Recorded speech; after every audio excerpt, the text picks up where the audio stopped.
The boardroom silence wasn't peaceful. It was the vacuum before an explosion. We had the financials, we had the quarterly projections. What we didn't have was the public's permission to exist. The chairman slid the document across the mahogany table, a single sheet of paper that weighed more than the entire merger agreement. The Unity Clause. It was absurd, a non-negotiable addendum requiring a performative romance to stabilize the plummeting stock price. Refusal meant bankruptcy for both firms. Acceptance meant 3 weeks of feigned intimacy with the woman I had spent 5 years trying to dismantle. The pen felt heavy in my hand, a steel anchor dragging me into a charade I wasn't sure I could survive. My office is a sanctuary of calculated silence. Chrome, glass, gray tones, a space designed for high-level strategy and zero distractions. Jenny, of course, treats boundaries like suggestions.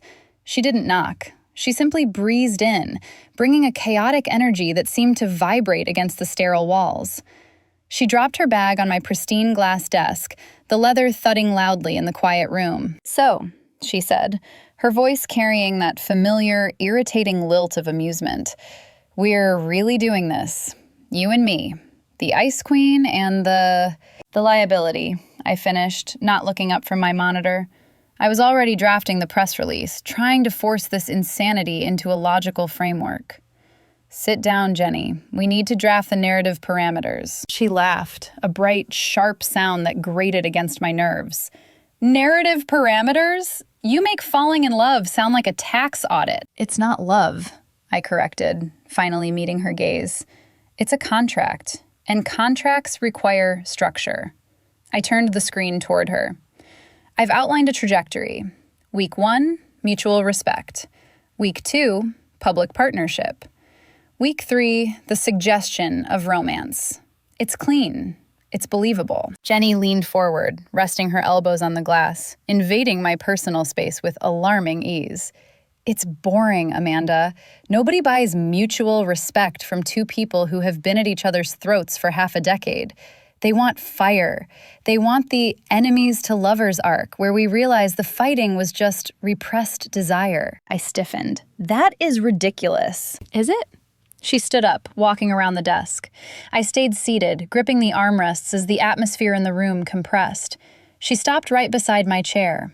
The air shifted, thickening with a sudden, charged tension. I could smell her perfume now, vanilla and dark espresso, warm and dangerously inviting against the antiseptic scent of my office. "You think you can sell this with a spreadsheet?" she asked softly. "You think the board wants to see us shaking hands?" "I think the board wants stability," I said, though my voice lacked its usual steel. "The board wants to believe we aren't going to kill each other," she countered. She leaned down, invading my personal space, until I could count the flecks of gold in her eyes. "To do that, you have to look like you can tolerate my touch." I held her gaze, unflinching. "I can tolerate a great deal for the sake of this merger." "Prove it." She reached out. Her hand hovered for a split second before her fingers brushed against my collarbone, tracing the line of my silk blouse. The contact was light, barely there, but it registered on my skin like a brand. She adjusted my lapel, smoothing a microscopic crease that didn't exist. The heat of her knuckles radiated through the silk, searing into the skin beneath. My breath caught, just a hitch, a tiny betrayal of my own physiology. Jenny smiled, slow and knowing. She didn't pull away immediately. She let her hand linger, her thumb brushing the fabric near my throat. "See?" she whispered. "Your pulse is jumping. That's what we need to sell. Not a timeline. That." She finally stepped back, and the absence of her warmth left a sudden, cold void. I exhaled, trying to regulate the sudden spike in my heart rate. She was right, and I hated it. Logic wouldn't save this merger. "Fine," I said, rearranging the papers to hide the slight tremor in my hands. "We don't do the spreadsheet. But we aren't doing a whirlwind romance either. We compromise. A slow burn. We start at the charity auction on Friday." Jenny smirked, grabbing her bag. "Deal. But Amanda, You might want to practice that poker face. You looked almost human for a second there. She left as quickly as she arrived, the door clicking shut behind her. The silence returned, but the atmosphere had changed. The strategy was sound on paper, but the lingering warmth on my lapel suggested the variables were already shifting in ways I hadn't calculated. This wasn't just a contract anymore. It was a minefield. The grand ballroom was a shark tank, disguised as a gala. Crystal chandeliers dripped light onto a sea of black ties and designer gowns. But the air was thick with the scent of predatory ambition. The flashes from the press line were a strobe light assault, disorienting and relentless. Our PR director, a woman with a smile sharper than a scalpel, had given us one directive: stay within arm's reach. We needed to project a united front to the industry vultures waiting for our stock to bottom out. I adjusted my cuffs, scanning the room for threats. But the biggest variable was standing right next to me. Jenny had opted for a midnight blue velvet gown that absorbed the light rather than reflecting it. It was elegant, surprisingly understated for her, but the way it clung to her frame was a distraction I hadn't accounted for. "Relax, Amanda," she murmured, leaning in close enough that her breath ghosted against my ear. "You look like you're calculating the structural integrity of the ceiling." "I'm calculating exit strategies," I replied, keeping my voice low. "Smile. The Financial Times is at 3 o'clock. "Showtime," she whispered. We moved into the room. The contract and the slow burn narrative we'd agreed upon dictated physical contact. I hesitated for a fraction of a second before sliding my hand onto the small of her back. I expected the fabric to be soft. I didn't expect the solid, radiating warmth of the woman beneath it. The velvet was plush under my fingertips, but the heat of her skin seeped through instantly, grounding me in a way that felt dangerous. It wasn't just a prop placement. It was a connection. I found myself instinctively tightening my grip as we navigated the crowd, steering her away from the press and toward the bar. "You're steering," Jenny noted, though she didn't pull away. "I'm navigating," I corrected. "There's a difference." "Barely." We were halfway to the champagne tower when the waters parted. Marcus Sterling, CEO of a rival tech conglomerate and a man whose ego required its own zip code, stepped into our path. He held a flute of champagne like a weapon, his eyes darting between us with amused disdain. "Amanda, Jennifer," he drawled, his gaze lingering on the space between us. "I must say, I didn't believe the rumors. Fire and ice, finally melting together. It seems desperate." I felt Jenny tense under my hand. "It's called synergy, Marcus. You might want to look it up." He laughed, a dry, dismissive sound. "Synergy? Please. We all know why this is happening. The market doesn't trust Jenny's, let's call it whimsical leadership style. Her creative direction is unstable, Amanda. You're just the cleanup crew brought in to sanitize her mess before the stock hits zero." The insult was standard corporate posturing, the kind I ignored daily. But feeling the rigid tension in Jenny's spine, the way her breath hitched silently, triggered a surge of something sharp and unfamiliar in my chest. It wasn't professional courtesy. It was genuine, ruthless protectiveness. I stepped forward, moving slightly in front of Jenny, my hand shifting from her back to rest possessively on her waist. The move was instinct, not strategy. "You're mistaking innovation for instability, Marcus," I said, my voice dropping to that icy register that usually cleared boardrooms. Jenny's whims generated 3 patents last quarter, while your R&D department was still debating font choices. I'm not here to clean up her mess. I'm here to ensure that when she revolutionizes the sector, we have the infrastructure to handle the profit. If I were you, I'd worry less about our stock price and more about the fact that by quarter 3, she's going to make your flagship product obsolete." Marcus blinked, his smirk faltering. I didn't give him time to recover. "Enjoy the gala." I guided Jenny past him, the adrenaline humming in my veins. When we reached a quiet alcove near the terrace, Jenny stopped and turned to me. The defiance usually etched into her features was gone, replaced by a startled, guarded curiosity. "You defended me," she said, searching my face. "He was incorrect," I said stiffly, releasing her waist. "I corrected the data." "You eviscerated him," she countered. And then a laugh bubbled up. Genuine, conspiratorial, and bright. "Did you see his face? He looked like he swallowed a lemon." I felt the corner of my mouth twitch. "He is rather easy to dismantle." "Thank you," she said softly. The sarcasm was gone. Her eyes held mine, and for a moment, the noise of the party faded. "Ladies, hold that!" A photographer appeared from nowhere, lens raised. "Look at each other. That intensity. Perfect!" We were forced to hold the gaze. I stared into her eyes, trying to summon the acting required, but the relief and the adrenaline mixed into something heavier. The way she looked at me, with respect, maybe even attraction, wasn't part of the script. My heart hammered a rhythm that had nothing to do with business. The flashbulbs blinded us, shattering the moment. But later, in the car ride home, the silence between us had lost its sharp edges. The rivalry was still there, but the wall was cracking. The logistics were supposed to be flawless. We were scheduled to inspect the acquisition site, a boutique biotech facility nestled in the Rockies, and return to the city in time for the board dinner. But the weather report was a lie. A historic blizzard slammed into the mountain range while we were mid-tour, grounding our helicopter and trapping us in the company's executive retreat. The pilot had taken the last snowmobile down to the village for supplies before the roads closed, leaving us isolated in a structure made of cedar, glass, and expensive silence. I stood in the center of the master suite, staring at the furniture arrangement with clinical dismay. It was a logistical nightmare.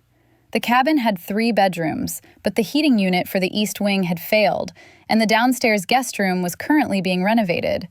That left the master suite. 1 room, 1 fireplace, and 1 bed. It was a king, massive and imposing, dressed in white linens that looked like a surrender flag. "I'll take the chaise lounge," Jenny said, dropping her weekender bag by the door. She looked exhausted, the vibrant energy from the gala drained away by the stress of the flight and the biting cold. "The chaise is decorative, Jenny. It has the structural support of a croissant." I walked over to the bed, pressing my hand into the mattress to test the firmness. "This is a king. It's 76 inches wide. We can maintain a demilitarized zone of at least 2 feet. It's the only logical solution." Jenny looked at me, a faint, tired smile tugging at her lips. "You're approaching a slumber party like a merger acquisition." I'm approaching hypothermia prevention with efficiency. The ambient temperature in here will drop to 50 degrees by morning.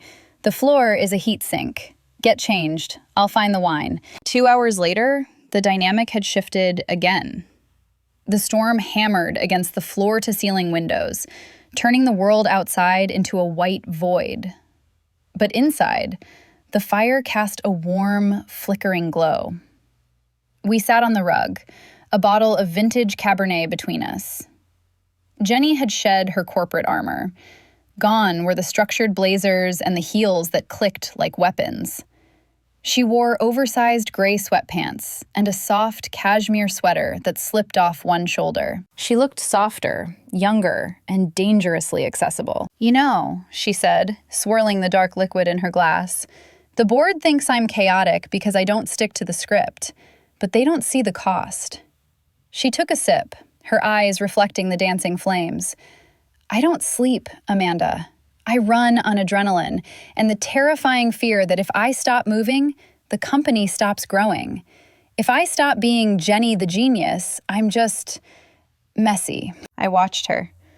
Usually I analyzed people for weaknesses, looking for leverage to exploit in negotiations.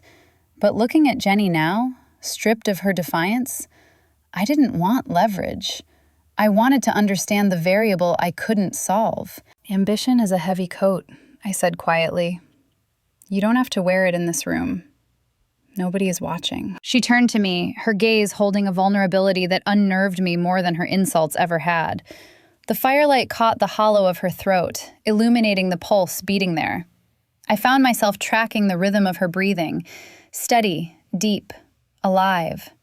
The scent of vanilla and wood smoke drifted from her skin, bypassing my logic centers and hitting something primal. "And you?" she asked. "Do you ever stop calculating?" "I'm calculating right now," I admitted, my voice dropping. "What are you calculating?" "The distance," I whispered, holding her gaze until she blinked. "And the probability that this truce is a mistake." The air between us grew heavy, charged with the same electricity I'd felt at the gala, but heavier now, stripped of the public performance. We finished the wine in silence, the kind of silence that feels like a conversation. When we finally retreated to the bed, we built a wall of pillows down the center, a physical manifestation of the contract. I lay on my back, staring at the timber beams of the ceiling. The lights were out, but I could hear her shifting in the dark, the rustle of sheets amplifying in the quiet room. "Amanda!" Her voice came from the other side of the pillow wall. "Go to sleep, Jenny. Good night." I closed my eyes, but sleep was a distant variable. The storm howled outside, mirroring the quiet, dangerous disturbance settling in my chest. I was safe from the cold, but lying barely a breath away from the woman I was supposed to destroy, I realized my defenses were already failing. Back in the city, the silence of the mountains felt like a hallucination. Our PR team had decided that the Unity Clause required visible, wholesome holiday content to counter the sterile corporate press releases. Their solution was the public ice rink, a location that screamed forced festivity and offered zero tactical advantages. Jenny stared at the rental skates in her hand as if they were live grenades. We were in the warming tent, surrounded by tourists and the smell of stale hot cocoa. She looked pale. "Problem?" I asked, lacing my own skates with practiced efficiency. "I can't do this," she muttered, not looking up. "It's just skating, Jenny. It's basically walking with less friction." "No," she hissed, leaning in so the nearby families wouldn't hear. "I mean, I literally cannot skate. I have zero center of gravity on ice. I will fall, I will break a limb, and the merger will be signed in a cast." I paused, one lace half-tied. This was a variable I hadn't anticipated. "Why didn't you veto the location?" "Because I didn't want to look weak in front of the strategy team," she admitted, the defiance in her eyes warring with genuine fear. I finished tying my skate and stood up. The blades dug into the rubber matting. "You won't look weak," I said, extending a hand. "You'll look like you're being supported by your partner. It's good optics." Getting her onto the ice was a logistical feat. She clung to the railing like it was a life raft. The rink was a chaotic swirl of color and noise, but my focus narrowed entirely to the woman trembling in a designer wool coat beside me. "Let go of the rail," I instructed, positioning myself in front of her. "I'll die," she replied flatly. "You won't. I have you." I took her hands. Her gloves were thick, but her grip was crushing. I pulled her away from the wall. She stumbled immediately, her feet sliding outward in a panic. I stepped in, bracing my skates to create a wedge, and caught her by the elbows. "Bend your knees," I commanded, my voice cutting through the ambient noise. "Lower your center of gravity. Look at me, not your feet." She looked up. Her eyes were wide, pupils dilated. She was terrified. It wasn't an act. For the first time, Jenny, the chaos agent, the disruptor, was completely dependent on my stability. The realization triggered a rush of dopamine that had nothing to do with the cold air. "Okay," she breathed. "Okay." We moved slowly. I skated backward, guiding her forward. It required constant, necessary friction. Every time she wobbled, I had to tighten my grip, adjusting her balance with my own body weight. It was a dance of physics and trust. "Closer!" the shout came from the sidelines. Our photographer was tracking us, unhappy with the distance. "Look cozier! It's a date, not a hostage negotiation." I sighed. "We need to close the gap." "If I let go of your arms, I go down," Jenny warned. "Then don't let go." I released her elbows and slid my arms around her waist, pulling her flush against me. The impact was sudden. Her coat was thick wool, but the heat of her body was immediate, radiating against my chest. To stabilize her, I had to lock my frame against hers, thigh to thigh, chest to chest. "Is this cozy enough?" I murmured, the words clouding in the freezing air between us. Jenny didn't answer immediately. She was staring at my mouth. Her hands had moved from my arms to my shoulders, clutching the lapels of my coat. The biting cold wind whipped around us, but in the circle of her arms, the temperature seemed to spike. "You're surprisingly strong," she whispered, her voice lacking its usual sharp edge. "Physics," I said, though my voice sounded strained. "Leverage." "Right. Leverage." We glided for another few meters, the rhythm settling into something almost hypnotic. Then, a teenager in a hockey jersey cut too close. Jenny flinched, her skate catching a rut in the ice. She went down. Or she would have. My reaction was instantaneous. I didn't think. I moved. I planted my right skate, twisting my torso to absorb her momentum, and hauled her up before her knees could hit the ice. The force of the catch slammed us together. We stopped dead in the center of the rink, suspended in a tangle of limbs and heavy breathing. We were close enough that our breath mingled in the freezing air. I could feel the rapid-fire thud of her heart against my own ribs. Her grip on my forearm was desperate, firm, anchoring her to the only solid thing in her world. The noise of the crowd faded into a dull roar. The pretense vanished into pure adrenaline. She looked at me, breathless, her cheeks flushed pink from the cold and the scare. The fear was gone, replaced by something softer, something that looked terrifyingly like trust. "I've got you," I said, the words slipping out before I could filter them. She didn't pull away. She leaned into me, resting her forehead against my chin for a brief, stolen second. "I know," she whispered, the sound barely audible over the scrape of skates. "I feel safe with you, Amanda." The admission hit me harder than the cold. It cracked my composure more than any insult could have. Safety wasn't in the contract. Safety was intimate. Safety was dangerous. The photographer's flash went off, blinding us, signaling the end of the moment. We separated, smoothing our coats, stepping back into the roles we were paid to play. But as we walked off the ice, the cold bit at my cheeks, while the places where her hands had rested felt branded, burning with a heat that no amount of winter air could cool. The deadline for the final merger contracts was a guillotine blade, hovering 48 hours above our necks. My office was too sterile. The corporate headquarters too porous with curious staff.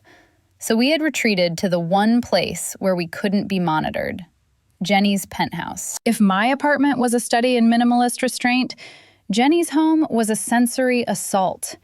It was a sprawling, chaotic loft filled with velvet furniture and jewel tones, abstract art that looked like it was screaming, and stacks of books that served as makeshift tables.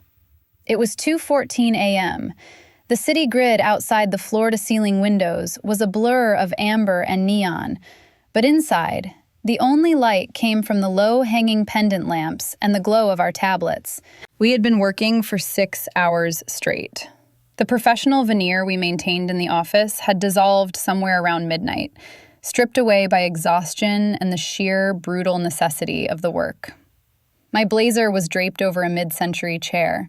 My heels were kicked off under the coffee table.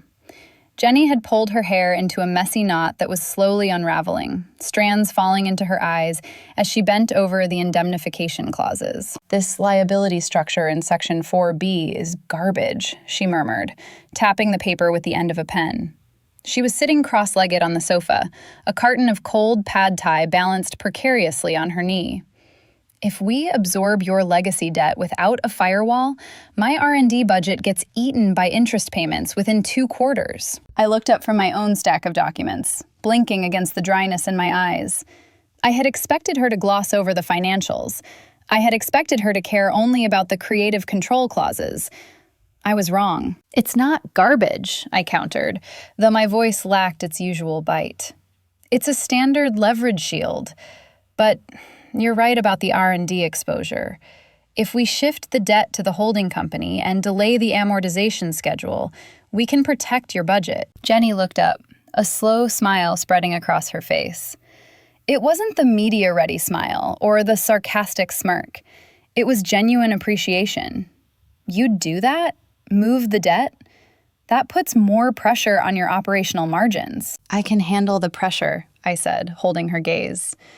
I can't handle a partner who can't innovate because she's broke. The silence that followed wasn't tense. It was companionable. It was the intimacy of shared intellect, the sudden, startling realization that we spoke the same language. For years, I had viewed her as a variable to be managed. Tonight, watching her dismantle a complex legal loophole with the same chaotic brilliance she applied to her designs, I realized she was my equal. And that was infinitely more dangerous than her being a liability. We're running out of table space, she noted, looking at the sea of paper covering the coffee table. Floor? I suggested. We moved the operation to the Persian rug. It was a logistical necessity, I told myself. We needed to spread out the schematics for the integration timeline. But as we settled on the floor, surrounded by the architecture of our future company, the physical boundaries between us blurred. We lay on our stomachs, elbows propped up, shoulders pressing together as we read from the same document. The proximity was overwhelming.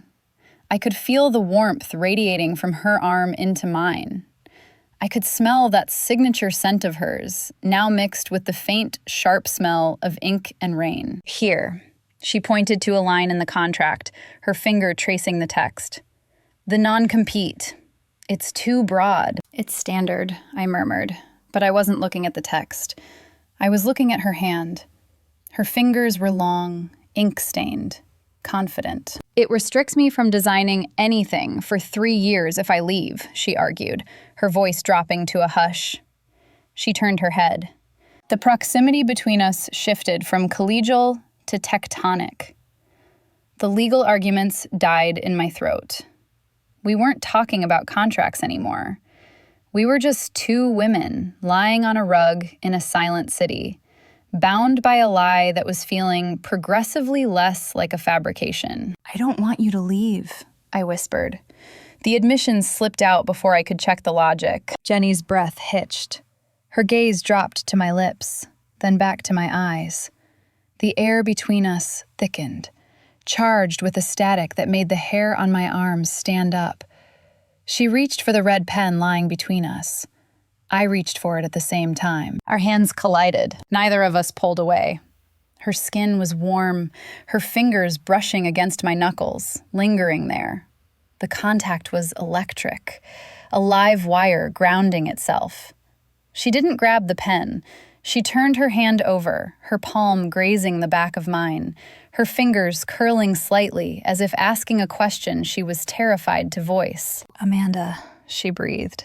And the way she said my name, without the rivalry, without the sarcasm, sounded like a request. Panic, cold and sharp, pierced the haze. This was a breach.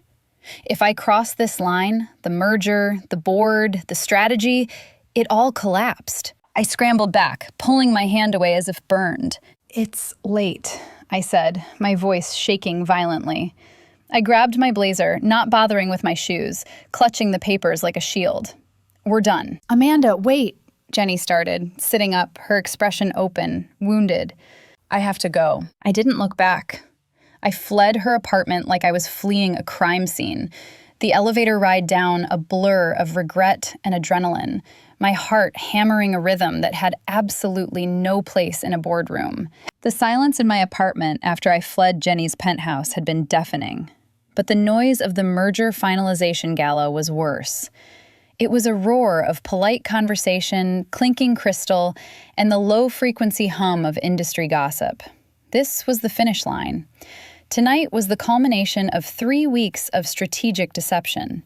If we pulled this off, if we gave the board their money shot and signed the final papers, the companies would merge, the stock would stabilize, and I could go back to a life where my heart rate didn't spike every time a brunette entered a room. I had spent the last 24 hours rebuilding my walls, brick by emotional brick. I had convinced myself that what happened on Jenny's rug was a momentary lapse in judgment, a byproduct of exhaustion and proximity. I stood near the champagne tower, gripping a flute I had no intention of drinking, scanning the entrance. Then, the room stopped. It wasn't a figure of speech.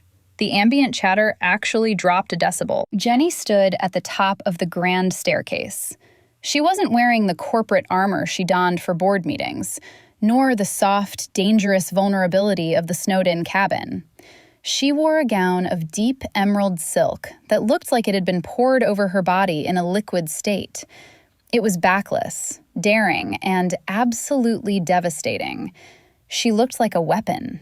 She looked like the CEO of a company that was about to take over the world.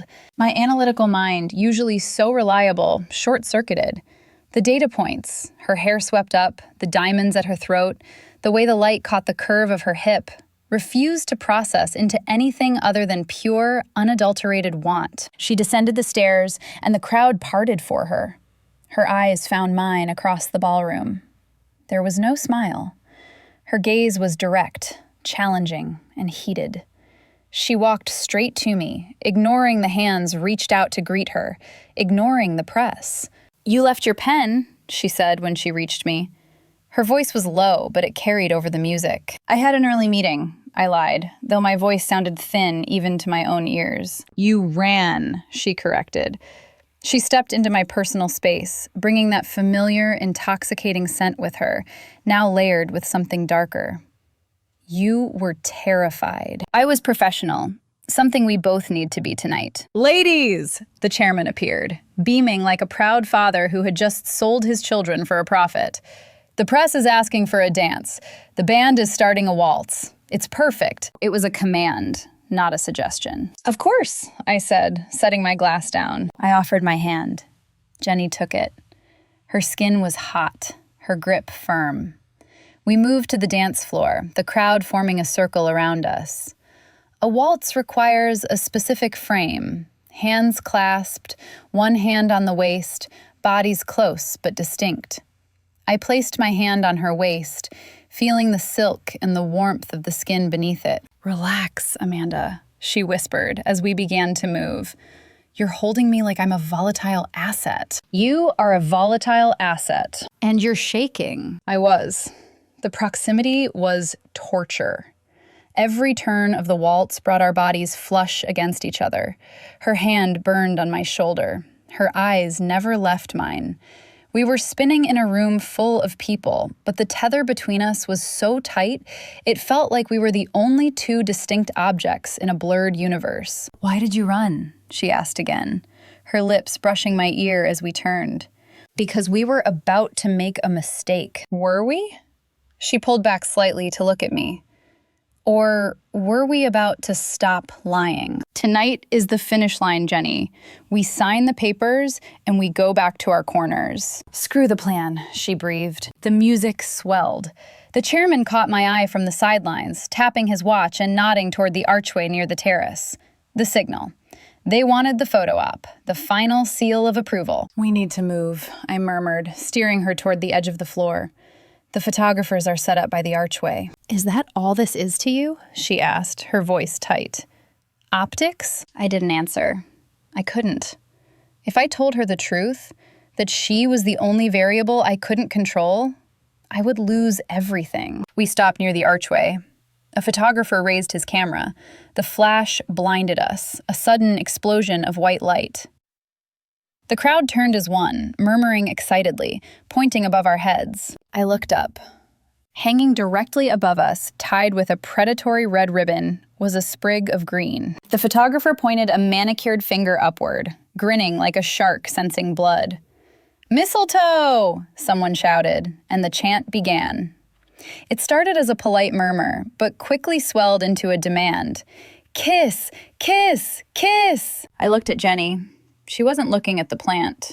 She was looking at me, her expression a terrifying mix of fear and hope, waiting to see if I would finally break the contract or break her heart. I felt the sound vibrate through the floorboards, up through my heels, and settle in the pit of my stomach. This wasn't just a holiday tradition. It was a public mandate. I looked past Jenny's shoulder. The chairman stood there, flanked by the board members of both our companies. He wasn't smiling like a benevolent uncle anymore. His expression was hard, expectant. He caught my eye and gave a single, sharp nod. It was an imperative. Close the deal. Perform. It was the logical move. The efficient move. One kiss to seal a billion-dollar merger. A simple transaction of financial contact for financial stability. I had done harder things for less money. I had fired people, liquidated assets, and dismantled companies without blinking. This should have been nothing more than another signature on a dotted line. But then I looked at Jenny. She wasn't looking at the crowd, or the chairman, or the camera lens zooming in on her face. She was looking at me. Her eyes, usually so guarded or defiant, were wide open. There was a terrifying question in them. She was searching for a sign, any sign, that this was just another calculated beat in our strategy. She looked poised to run, her muscles tense under the emerald silk, her breath coming in shallow, ragged gasps. She looked like she was bracing for the humiliation of a fake kiss, or the rejection of no kiss at all. She looked terrified that I would treat her like an asset to be leveraged. And in that fraction of a second, the logic finally failed. I realized with a jolt of clarity that terrified me more than bankruptcy ever could. I couldn't do it. I couldn't fake this. If I kissed her now, just to satisfy the board, just to spike the Q1 projections, I would destroy whatever fragile, real thing had started growing in that cabin, on that ice rink, on her living room rug. The contract required a performance, but my body was staging a mutiny. I didn't want the optics. I wanted her. The noise of the gala began to fade, receding into a dull, distant roar. The only thing that remained sharp and focused was the woman standing in front of me. The woman who challenged every rigid protocol I lived by. The woman who made me feel reckless. I didn't check with the PR director. I didn't glance back at the chairman for approval. I stepped into the space between us. Jenny's breath hitched. A tiny, sharp sound I felt more than heard. She didn't move away, but she didn't lean in. She was waiting. I lifted my hands. I didn't place them on her waist for a polite, stage-managed embrace. I reached up and cupped her face. My palms felt hot against her cool skin. Her jaw was tense, but as my thumbs brushed along her cheekbones, tracing the sharp, elegant line of her bone structure, she shuddered. It was a surrender. I felt the pulse jumping wildly in her neck, matching the frantic rhythm of my own heart. The scent of her perfume, that intoxicating familiar warmth, overwhelmed me. It drowned out the smell of expensive champagne and desperation. I wasn't the CEO of a Fortune 500 company anymore. I wasn't a rival. I was just a woman standing in front of the only person who had ever made me want to burn the rule book. Her eyes fluttered, her lashes casting long shadows on her cheeks. She leaned into my touch, just a fraction, seeking the grounding pressure of my hands. The trust in that small movement shattered the last of my resolve. The flashbulbs erupted again, a staccato burst of lightning, but I barely registered them. The contract demanded a show. The board demanded optics. But as I tilted her head back, looking into eyes that held a storm of unsaid things, I knew I wasn't about to give them a performance. I was about to give them a dangerous, irreversible truth. The distance closed. My lips brushed hers, and for a heartbeat, it was exactly what we had planned. A polite, chaste formality. A gesture designed for high-definition cameras and skeptical shareholders. It was soft, tentative, a question asked in the silence of a crowded room. But then, her breath hitched against my mouth, a tiny, ragged sound of surrender that vibrated through my own chest, and my restraint snapped. I didn't pull back. I couldn't. Restraint snapped, replaced by a hunger so sharp it felt like violence. I deepened the contact, tilting my head to capture her fully. It wasn't a performance anymore. It was a claiming. I pressed closer, eliminating the last fraction of space between our bodies until I could feel the frantic, heavy thud of her heart hammering against my own. Her lips were softer than I had imagined, yielding under the pressure of mine in a way that made my knees weak. She tasted of champagne and something entirely, maddeningly her. I poured 5 years of frustration into that kiss. 5 years of arguments across boardroom tables. 5 years of tracking her successes with jealous admiration. 5 years of trying to dismantle her while secretly wanting to understand her. It all bled out in a rush of heat and friction. Jenny gasped, her mouth opening slightly under mine, inviting me in. The sound shattered me. I slid my hand from her jaw to the nape of her neck, my fingers tangling in the intricate updo she'd worn for the cameras. Pins scattered onto the marble floor, unnoticed. I gripped her hair, anchoring her to me, needing to feel the reality of her, the solid, undeniable truth of her response. She wasn't passive. The shock that had frozen her momentarily melted into a desperate, answering fire. Her hands, which had been hovering uncertainly, suddenly clutched at my lapels. She gripped the silk of my blazer with a force that bunched the fabric, pulling me down, pulling me closer, as if she were drowning and I was the only oxygen in the room. She kissed me back with a fervor that matched my own, a sultry, reckless demand that stripped away the titles of CEO and rival, leaving only 2 women starving for this specific, terrifying connection. The world outside of us ceased to exist. The cheers of the crowd, the blinding flashbulbs, the murmur of the board members, it all faded into a dull, rhythmic roar, like the ocean heard from a great distance. There was only the heat of her skin under my fingertips, the friction of velvet against silk, and the wet, heated slide of our mouths moving together. It was messy. It was desperate. It was the most honest thing I had ever done in my life. I felt a shiver run through her body, a physical ripple of pleasure that echoed in my own veins. I wanted to consume her. I wanted to memorize the texture of this moment so I could replay it in the cold, sterile silence of my office. I traced the seam of her lip with my tongue, and she made a low, keen sound in her throat that destroyed the last of my professional detachment. We stayed like that, suspended in the eye of the storm, for seconds that stretched into eternity. We were breaking every rule in the contract. We were violating every boundary of the slow burn narrative. We were supposed to be selling a partnership, but we were broadcasting an obsession. When we finally pulled apart, it wasn't because we wanted to. It was because we simply couldn't breathe. I stepped back, my chest heaving, air rushing into my lungs like ice water. The separation felt like a physical wound. My lips felt swollen, sensitive, throbbing with the ghost of her pressure. I stared at her, my vision narrowing to just her face. Jenny looked wrecked. Her lipstick was smeared, a blur of crimson that marked the evidence of my loss of control. Her eyes were blown wide, dark and luminous, filled with a wild, panicked elation that mirrored my own.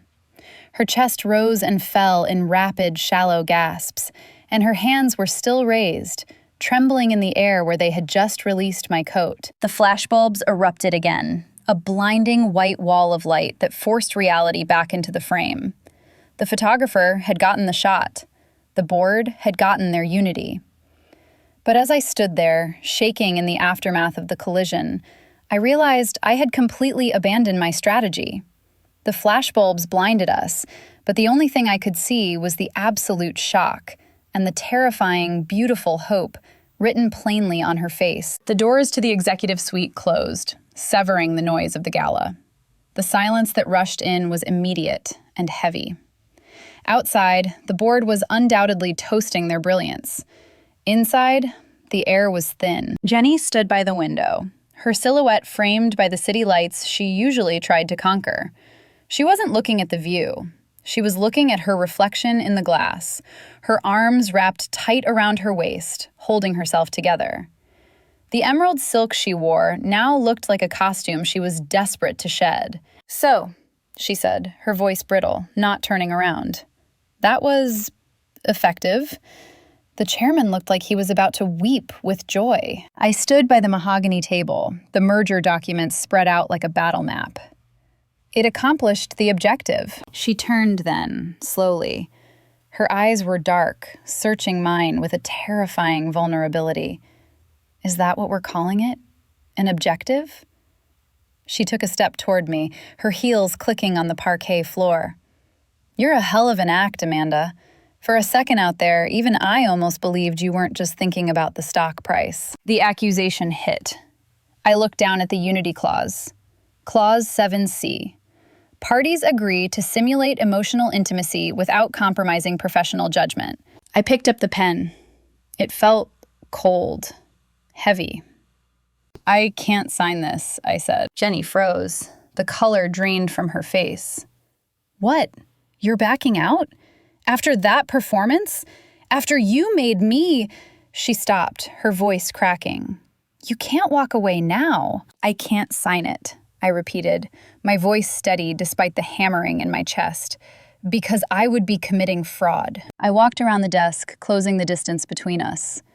I needed to be close enough to feel her warmth again, to verify that the heat radiating from her wasn't a hallucination. "I can't sign it," I said, stopping a breath away from her. I reached out, my hand hovering near her waist.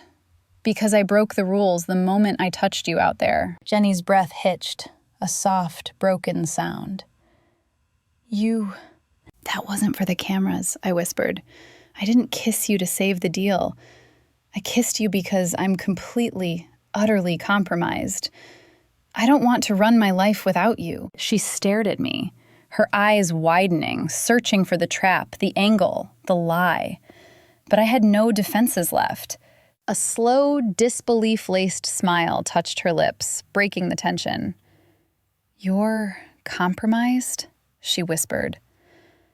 "Amanda, I was gone the moment you caught me on the ice." I laughed, a breathless release. "Then we have a problem." "No," she said, stepping into my space, her hand finding mine. "We have a merger."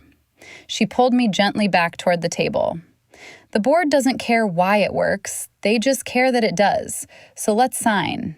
Not as rivals pretending, but as partners, starting something terrifyingly real." We signed. The scratch of the pen sounded like thunder in the quiet room. When we finished, I looked at her. Really looked at her. And realized the rivalry hadn't dissolved. It had alchemized into something far more potent. We walked out of that room, hand in hand. The doors opened, the party noise rushed in. The cameras flashed, the board cheered, but for the first time, I didn't care about the angle. I squeezed her hand, feeling the solid, grounding warmth of her palm against mine. She squeezed back, a secret language in a room full of noise, a promise that this was no longer a performance. The limo door clicked shut, sealing out the world. In the sudden, velvet quiet, Jenny let out a long exhale and rested her head on my shoulder. The rivalry was dead. The contract was signed. But as I felt her relax against me, the silence between us wasn't empty. It was charged with a new, dangerous electricity. The deal was finally done, but the real negotiation, the one between our hearts, was just beginning. If you enjoyed this story, subscribe to see where our journey goes next.